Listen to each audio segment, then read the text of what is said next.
Hello everyone, स्वागत है आप सबका आज के न्यूज़पेपर एनालिसिस में। इस चैनल पे मैं आप सबके लिए इम्पॉर्टेंट न्यूज़ क्लिपिंग्स लेके आती हूँ, important current affair from various sources, specially from Indian express, PIB and other science की जो वेबसाइट्स होती हैं, करंट अफेयर की वेबसाइट्स होती हैं, मैं वहाँ से न्यूज़ सोर्स की जो वेबसाइट्स होती है मैं वहाँ से आप सबके लिए इंपॉर्टेंट करंट अफेयर्स लेके आती हूँ और एग्ज़ाम पॉइंट ऑफ व्यू से specially UPSC and other state PCS exam Orient होके मैं आपको कवर करवाती हूँ, हॉलिस्टिकली कवर करवाती हूँ आपके प्रीलिम्स, मेंस एंड इंटरव्यू के लिए, जो बहुत इम्पॉर्टेंट है। स्टार्ट करते हैं आज का लेक्चर। मोटिवेशनल कोट क्या है? If you change the way you look at things, the things you look at change. यानी कि आप देखने का नज़रिया बदलेंगे। फॉर एग्ज़ाम्पल, आप इसे रिलेट करिए अपनी प्रिपरेशन से। Instead of blaming of others, आप अपनी मिस्टेक्स को आइडेंटिफाई करिए कि मेरी क्या मिस्टेक रही है। ठीक है, कि आंसर्स नहीं मैं लिख पा रहा हूँ या रही हूँ, ठीक है, मैं ये चीज़ नहीं कर पा रही हूँ, तो क्या दिक्कत रही है। आप नज़रिया बदलेंगे ना, उसे एक नए पर्सपेक्टिव से आप लिखेंगे तो ज़्यादा वो अच्छा होगा और वो आपके आंसर्स में बदलाव भी होगा, आपकी प्रिपरेशन में बदलाव होगा। ठीक है, आपको बस नज़रिया बदलना होता है। मैं महिमा मिश्रा प्रेजेंट करती हूँ आज का Indian express and PIB analysis. ये सिर्फ इंडियन एक्सप्रेस एंड पीआईबी से ही नहीं लिया गया है बल्कि और सोर्सेज से भी लिया गया है। इंडेक्स देखते हैं आपको क्या पढ़ना है और क्यों पढ़ना है। प्रीलिम्स रिलेटेड हम देखेंगे highest energy gamma rays from pulsar. PM Matsya Sampada Yojana देखेंगे, उससे रिलेटेड एक न्यूज़ थी। किसान क्रेडिट कार्ड देखेंगे। डिटेल एनालिसिस करेंगे नागोर्नो काराबाग इशू का, कॉन्फ्लिक्ट का, उसमें इंडिया का क्या रोल है वो देखेंगे। ये एक एडिटोरियल है, जीएस पेपर 2 से रिलेट करता है आईआर, एंड पेज नंबर मिलेगा 12 इंडियन एक्सप्रेस में। ठीक है, रूरल वुमेन का जो अनपेड डोमेस्टिक वर्क एंड जो अंडरपेड है काम, स्पेशली एग्रीकल्चर सेक्टर में, वो हम देखेंगे कि क्या इश्यूज़ हैं। ये इम्पॉर्टेंट हो गया GS paper 1 women empowerment and GS paper 3 female workforce participation और पार्टिसिपेशन इन एग्रीकल्चर। इन सारे पॉइंट ऑफ व्यू से ये वाला एडिटोरियल इम्पॉर्टेंट हो जाता है, मिलेगा पेज नंबर 10 पे। India UAE joint task force on investment IR. ठीक है, और यहाँ पे मैं एक मेंशन करना भूल गई थी, कौन सा? सागर परिक्रमा। ठीक है, सागर परिक्रमा भी फिशरीज़ के लिए लॉन्च किया गया है तमिलनाडु वगैरह के एरियाज़ में, ये भी हम यहाँ पे पढ़ेंगे। पहली न्यूज़ देखते हैं। Scientist in Namibia have detected the highest energy gamma rays ever from a dead star called a pulsar. होता क्या है, जैसे कि स्टार, आपने डाइंग स्टार सुना होगा। ठीक है, डाइंग स्टार, ब्लैक होल, ये सारी चीज़ें आपने सुनी होंगी पहले भी। इसमें क्या होता है, जब डाइंग स्टार होता है ना, तो वो एक सुपरनोवा के ब्लास्ट के साथ मरता है। ठीक है, डाई करता है और वो अपने साथ इतनी सारी एनर्जी एंड रेज इमिट करता है, गामा रेज। वो सबसे पहली बार इतनी सारी एनर्जी को डिटेक्ट किया गया है नामीबिया के साइंटिस्ट के द्वारा। ठीक है, 20 tetra electron volts, about 10 trillion times of energy of visible light. जो विजिबल लाइट होती है उसके 10 ट्रिलियन टाइम्स ज़्यादा है। पल्सार्स क्या होते हैं? आर लेफ्ट ओवर, जो लाशें होती हैं किसकी? तारों की, स्टार्स की। ठीक है, जो एक्सप्लोड कर जाते हैं सुपरनोवा में। बहुत ही ज़्यादा, बहुत ही बड़ा ब्लास्ट होता है वहाँ पे। The explosions leave behind a tiny dead star with a diameter of just 20 kilometre. 20 kilometre का उसका डायमीटर है। जब ब्लास्ट हो जाता है, जब एक्सप्लोजन हो जाता है, तो एक टाइनी सा स्टार छोड़ देता है वो। उसका डायमीटर कितना होता है? 20 किलोमीटर का। Rotating extremely fast and endowed with enormous magnetic field. ये यहाँ पे आप देखेंगे कि जैसे दीपावली में आपने चरखड़ी जलाई होगी।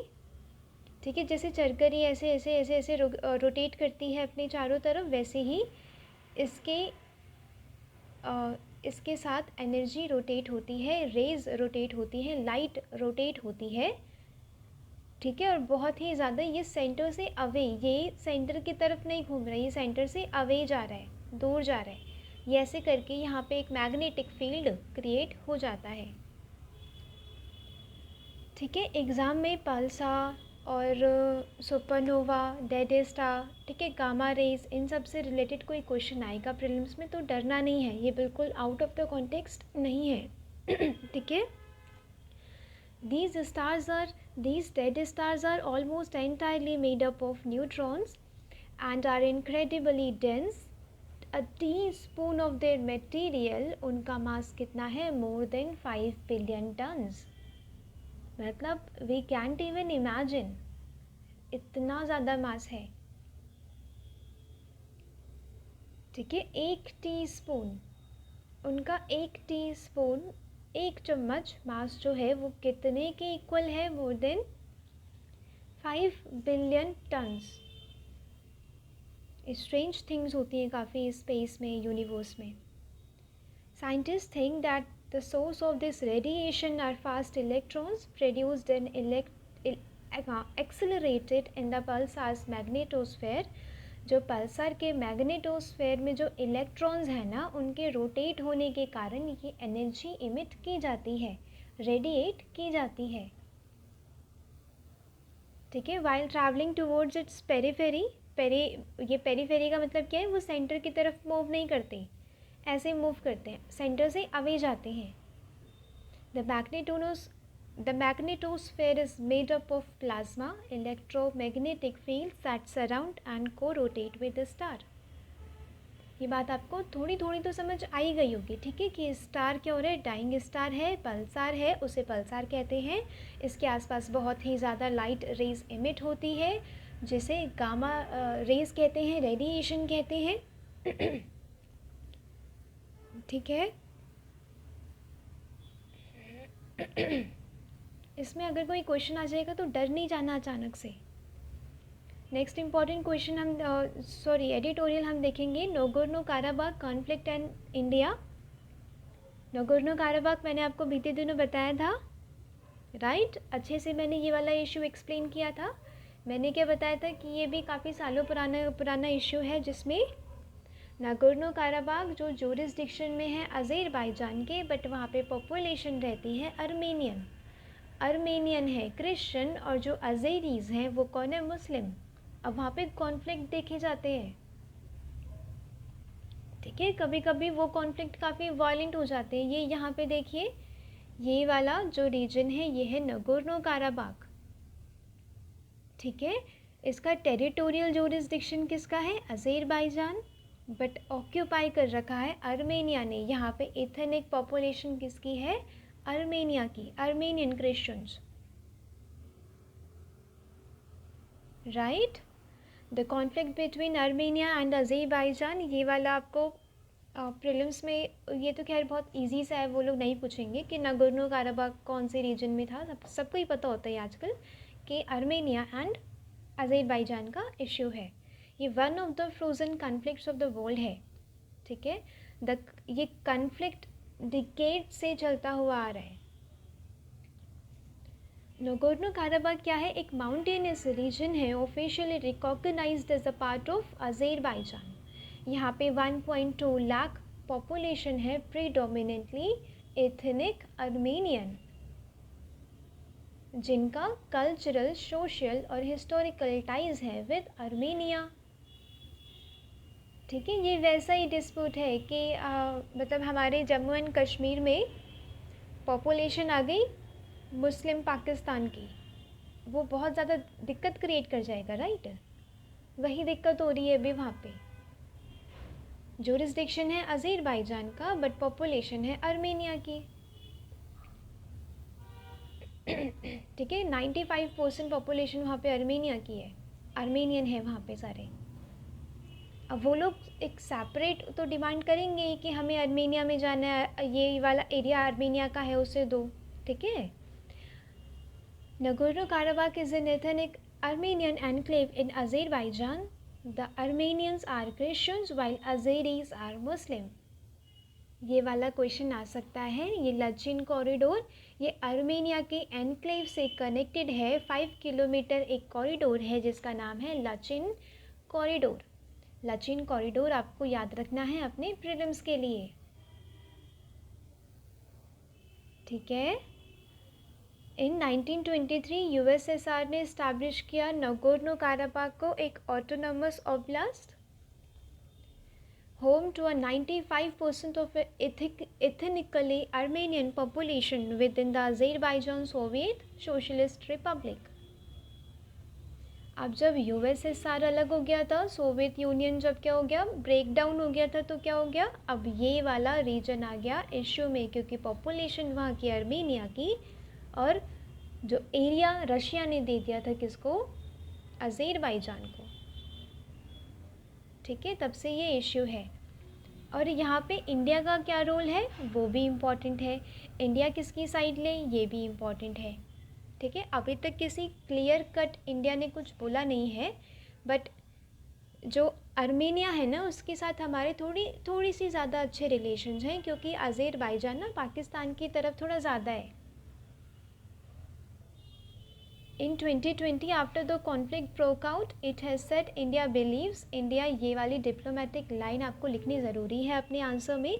जब भी आप दो कंट्रीज़ के बीच का रेजोल्यूशन आप दिखाएंगे, जैसे कि यूक्रेन एंड रशिया के साथ जो कॉन्फ्लिक्ट हुआ है आप वो भी दिखाएंगे, तो भी आप ये लिखेंगे, India believes that any lasting resolution of the conflict can only be achieved peacefully through diplomatic negotiations,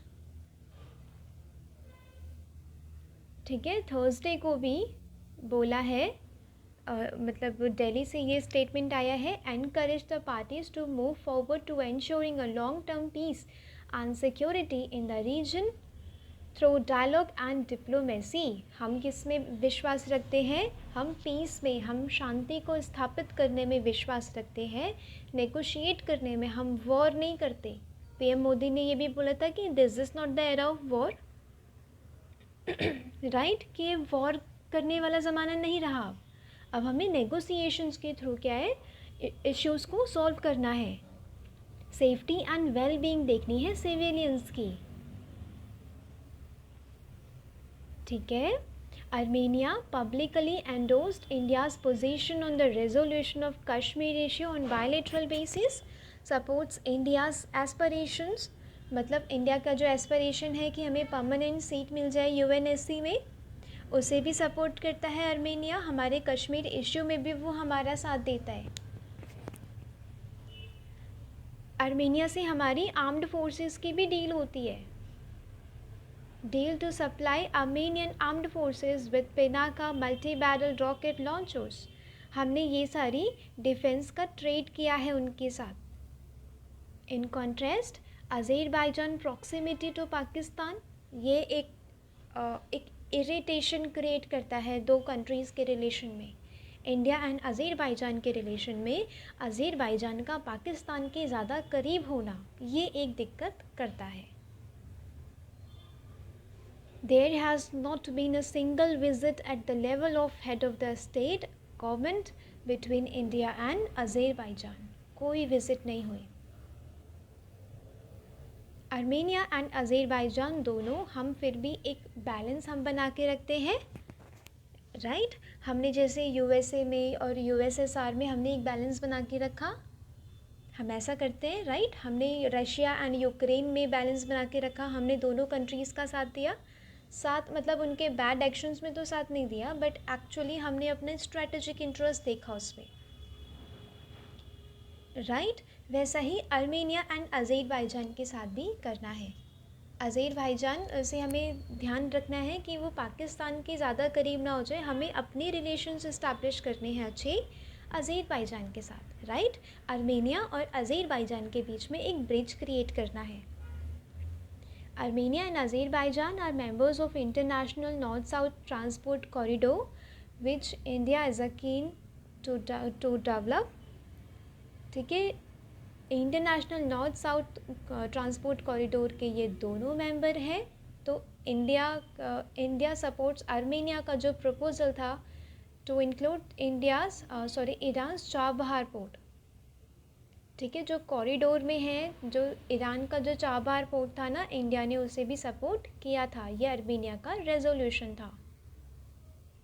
ऐसे करते हैं न्यूज़ का एनालिसिस। आपको एडिटोरियल अच्छे से एनालाइज करना होता है आपके prelims, mains and interview point of view से। ठीक है, क्योंकि अनइम्पॉर्टेंट न्यूज़ ना, अनइम्पॉर्टेंट डिबेट जो होती है वो टीवी न्यूज़ चैनल्स में भी होती है। आपको अपने एग्ज़ाम ओरिएंट से अपने लिए चीज़ें निकालनी है। नेक्स्ट इम्पॉर्टेंट न्यूज़ और editorial, the value of their work. यहाँ का डाटा इम्पॉर्टेंट है, स्पेशली अगर आप जीएस पेपर 1, जीएस पेपर 3 या 2 में आप कोई आंसर वुमेन पे लिखना चाह रहे हैं तो। The periodic labor force survey data indicate that women in working age group 15 to 59 labor force participation rate is only 35% in India, with the participation rate 39% and 26% है urban area में। Total labour force participation rate कितना है women का? 35.6%। ज़्यादा है rural में, कम है urban में। ठीक है, ये यहाँ पे डाटा आपको थोड़ा सा याद रखना है, पॉइंट वाला आपको याद नहीं रखना, बट हाँ ये याद रखना है कि करीब 35%, करीब 30% या करीब 25%, ऐसे आपको चीज़ें याद रखनी है। ठीक है, डाटा से ना अगर आप एविडेंस प्रेजेंट करते हैं तो आपके आर्ग्यूमेंट को एक स्ट्रक्चर मिलता है। ठीक है, एक ढांचा मिलता है, एक सपोर्ट मिलता है। Rural women working as a regular and casual wage workers face the high gender wage gap compare to urban women. ठीक है, यहाँ पे ऑथर ने क्या बोला है कि रूरल वुमेन जो काम कर रही है ना, उनके काम को रिकॉग्नाइज करना ज़रूरी है, क्योंकि वैल्यू बहुत सारी है उनके काम की। ठीक है, रूरल वुमेन ना काफ़ी जेंडर वेज गैप फेस करती है, उसका इशू फेस करती है as compare to urban women या सेल्फ एम्प्लॉयड वुमेन। ठीक है, received less than half of men's earning. जितना मेन को मिल रहा है ना, उससे हाफ मिलता है रूरल वुमेन को। इशू दिख रहा है यहाँ पे, यानी कि डेमोग्राफिक डिविडेंड का हम फ़ायदा ही नहीं उठा पा रहे अच्छे से। Half wages, less motivation, less incentive, right? The time and use survey reveals that on an average, women spends over 5 hours every day in unpaid domestic work. उनके ऊपर क्या रहता है? बोझ रहता है घर के कामों का भी। एग्रीकल्चर में भी वो लोग अनपेड लेबर वर्क करते हैं, और अगर वो सेल्फ एम्प्लॉयड भी हैं अब रूरल एरियाज़ में, तो भी उन पे बोझ रहता है इन सारे कामों का। More than 2 hours in unpaid caregiving services in rural areas, which is substantially more than men. ठीक है, काम का बोझ बहुत ज़्यादा है मेन के कंपैरिजन में, बट वेज मेन के कंपैरिजन में कम है। Rural women also spend over 7 hours every day growing crops for the market and household use in 2019। ये 2019 का सर्वे दर्शाता है कि वुमेन मैन के कंपैरिजन में ज़्यादा काम करती हैं, स्पेशली रूरल वुमेन, क्योंकि उन्हें अनपेड डोमेस्टिक वर्क है, अनपेड केयर गिविंग सर्विस है, एंड अनपेड और वेरी लेस पेड क्या एग्रीकल्चर का काम है। Allocations for agriculture in the union budget have signaled that high priority of these two schemes। कौन सी स्कीम्स? पीएम किसान और प्रधानमंत्री फसल बीमा योजना। बट रियलिटी क्या है, उन्हें बहुत कम मिल रहा है। ठीक है, 15% वुमेन ने रिसीव किया है बेनिफिट और फाइनेंशियल सपोर्ट फसल बीमा योजना के तहत, और सिर्फ 25% वुमेन फार्मर्स ने रिसीव किया है फाइनेंशियल बेनिफिट पीएम किसान के तहत, पीएम किसान सम्मान निधि योजना के तहत।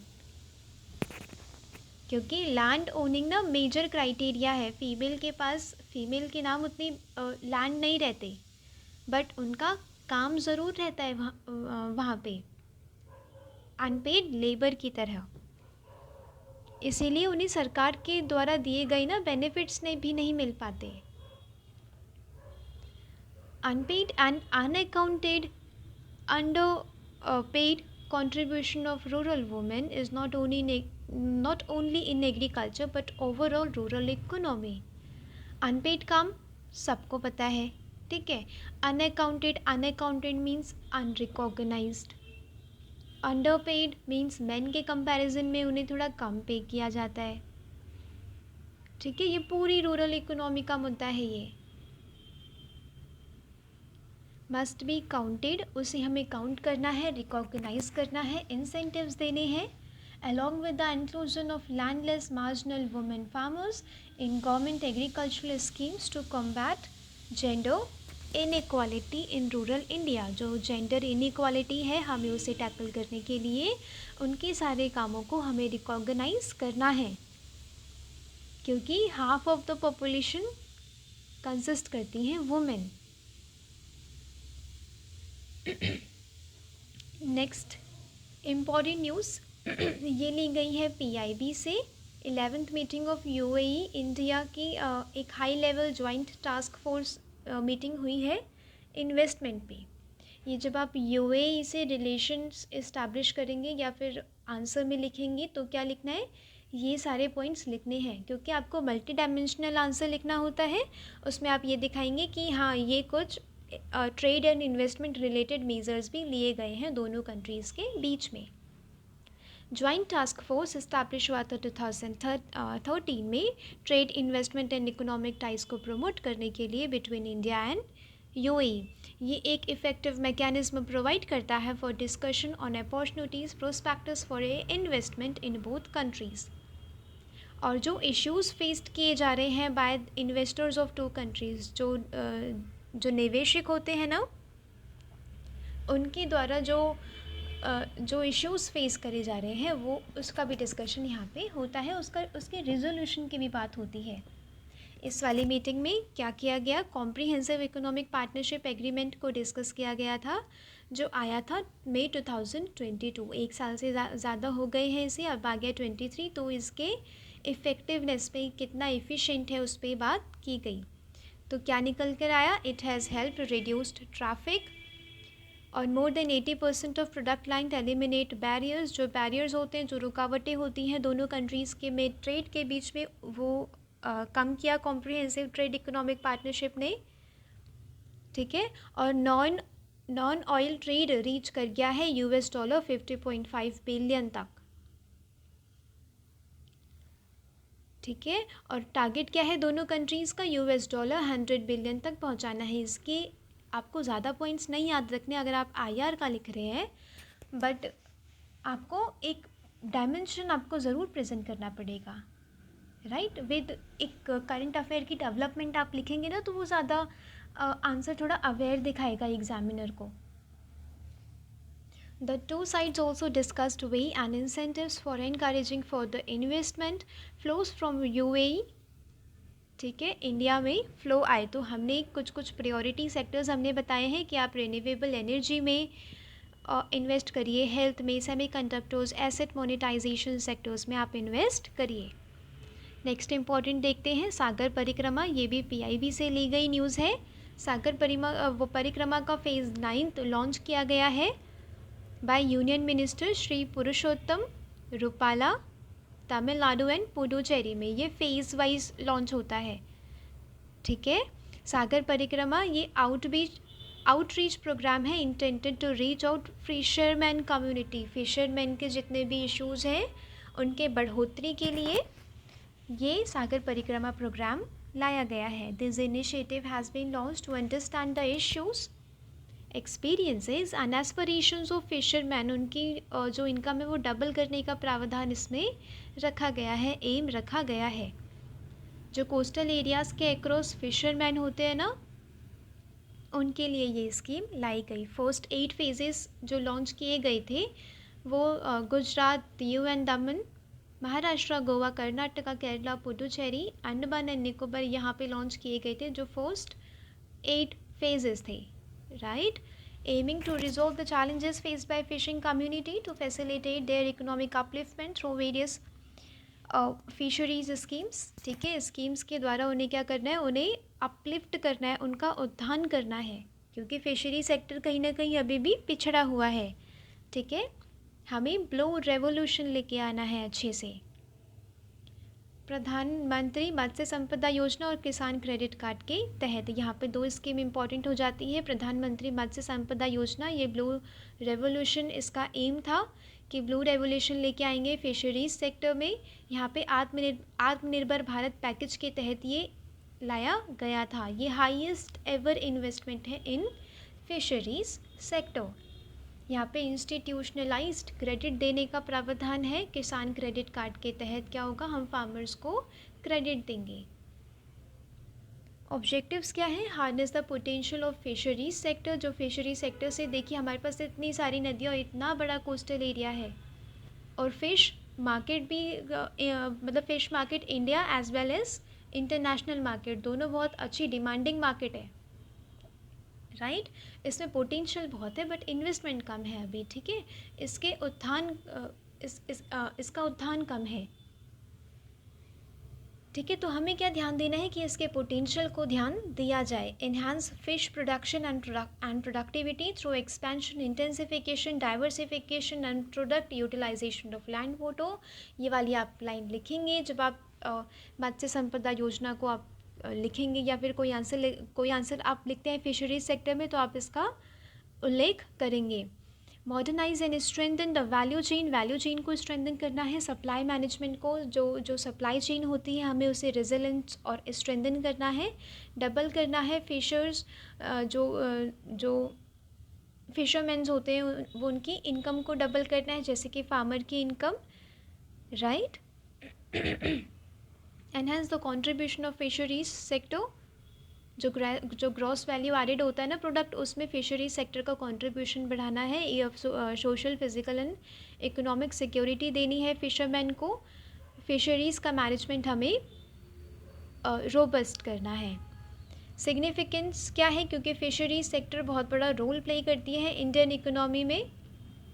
Food, nutritional security, employment generation, बहुत सारे आपने मछुआरे देखे होंगे कोस्टल एरियाज़ में, right. The sector provides a livelihood for more than 2.8 crore. ये वाला डाटा बहुत इंपॉर्टेंट है अगर आप जीएस पेपर 3 फिशरीज पे कोई आंसर लिख रहे हैं तो, ठीक है। ये मेजर सोर्स है income for large population. Disadvantaged जो पॉपुलेशन है ना उनका, वो उसका एक मेजर सोर्स है फिशरीज, तो हमें इसके उत्थान पे ध्यान देना ही पड़ेगा, ठीक है। India is being one of the world's leading seafood exporters, ठीक है। यहाँ पे इंपॉर्टेंट हो जाता है किसान क्रेडिट कार्ड लॉन्च किया गया था 1998 में। ये फ्लेक्सिबल एंड सिंप्लीफाइड प्रोसीजर, यहाँ पे क्रेडिट दिया जाएगा बहुत ही इजी माध्यम से, जो इनपुट्स हैं ताकि वो खरीद सके सीड्स, फर्टिलाइज़र, पेस्टिसाइड। और 2018-19 के बजट में ये जो किसान क्रेडिट कार्ड है ये एनिमल हस्बेंड्री, फिशरीज़ तक भी ये एक्सटेंड कर दिया गया था। इम्प्लीमेंटिंग एजेंसीज कौन कौन सी हैं, commercial bank, regional rural bank, small finance bank and cooperatives, ठीक है। तो ऐसे करते हैं न्यूज़ का एनालिसिस, सागर परिक्रमा वगैरह, इसीलिए पीआईबी थोड़ा बहुत देखना इंपॉर्टेंट होता है। आप ना भी देखें पीआईबी तो भी चलेगा, क्योंकि मैं वहाँ की इंपॉर्टेंट न्यूज़ मैं यहाँ पे लेके आ जाती हूँ, बट न्यूज़पेपर पढ़ना इंपॉर्टेंट है। मैं यहाँ पे जो एनालिसिस करा रही हूँ वो एनालिसिस देखना, अच्छे से समझना, अपने नोट्स में नोट करना ज़रूरी है, क्योंकि आप सबको पीडीएफ्स के पीछे नहीं भागना, आपको अपने खुद के नोट्स के पीछे भागना है, उसे रिवाइज़ करते रहना है हमेशा। रिवीजन इज़ द की, वो सच में ही की है, राइट। आपको रिवाइज़ करते रहना है जो भी मैं देती हूँ, इसीलिए मैं संडे भी ऑफ रखती हूँ ताकि आप लोग रिवाइज़ कर सकें जो पढ़ा है वो। संडे को मैं देखती हूँ न्यूज़पेपर, और इम्पॉर्टेंट चीज़ें अगर कुछ मिलती हैं तो मैं वो आपको मंडे को ला के दे देती हूँ,